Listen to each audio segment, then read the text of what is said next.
Pendidikan tentang Pancasila merupakan salah satu cara untuk menanamkan pribadi yang bermoral dan berwawasan luas dalam kehidupan berbangsa dan bernegara. Dalam pendidikan dan kehidupan, peran Pancasila sangat dibutuhkan pada bangsa Indonesia.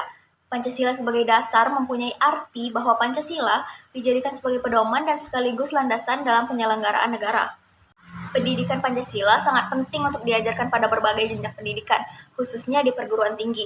Urgensi pendidikan Pancasila di perguruan tinggi yaitu agar mahasiswa tidak tercabut dari akar budayanya sendiri dan agar mahasiswa memiliki pedoman atau kaidah penuntun dalam berpikir untuk bertindak dalam kehidupan sehari-hari dengan berlandaskan nilai-nilai Pancasila.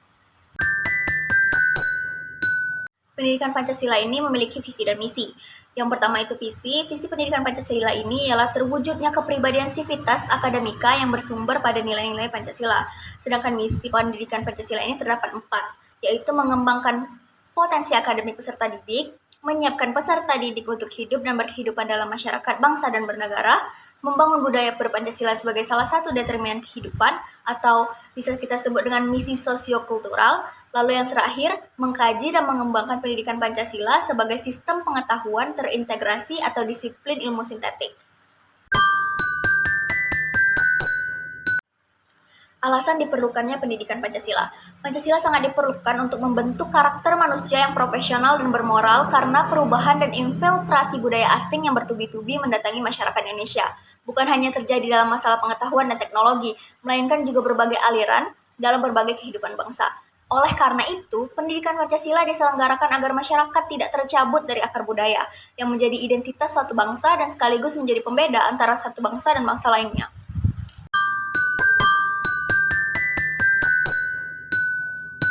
Tantangan pendidikan Pancasila. Yang pertama akan saya bahas konteks internal. Yang pertama, tantangan dari dalam berupa berbagai gerakan separatis yang hendak memisahkan diri dari NKRI.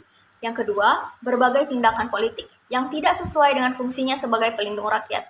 Yang ketiga, pola perilaku elit yang tidak lagi peka terhadap rakyatnya.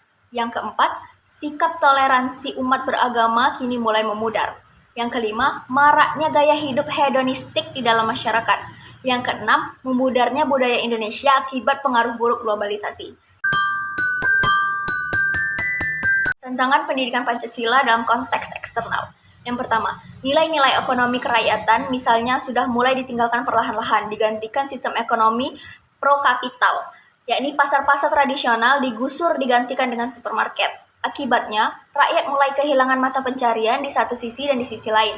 Bangsa ini mulai kehilangan daya kritisnya karena bekerja dalam bidang apapun berada di bawah tekanan global. Yang kedua, globalisasi yang berbasiskan pada perkembangan teknologi informasi, komunikasi, dan transportasi secara drastis mentransendensi batas-batas etnis bahkan bangsa. Yang ketiga, munculnya ideologi baru seperti ideologi liberalis, kapitalis, dan hedonisme yang dibawa oleh pengaruh luar yang sangat bertolak belakang dengan ideologi kita Pancasila. Yang terakhir, bersikap dan berpenampilan kebarat-baratan. Esensi dan urgensi pendidikan Pancasila memiliki nilai-nilai sebagai pandangan hidup bangsa yang sudah terwujud dalam kehidupan sehari-hari untuk masa depan. Pengembangan nilai-nilai tersebut adalah nilai-nilai cinta tanah air, kesadaran berbangsa dan bernegara, keyakinan terhadap Pancasila sebagai ideologi negara, nilai-nilai demokrasi, hak asasi manusia, dan lingkungan hidup, kerelaan berkorban untuk masyarakat, bangsa, dan negara, serta kemampuan awal bela negara. Urgensi dan esensi pendidikan Pancasila untuk masa depan pendidikan Pancasila dapat dilacak keterkaitannya dengan tujuan nasional dan tujuan pendidikan nasional. Tujuan pendidikan Pancasila adalah agar subjek didik memiliki moral yang sesuai dengan nilai Pancasila moralitas. Itu mampu terwujud dalam kehidupan sehari-hari.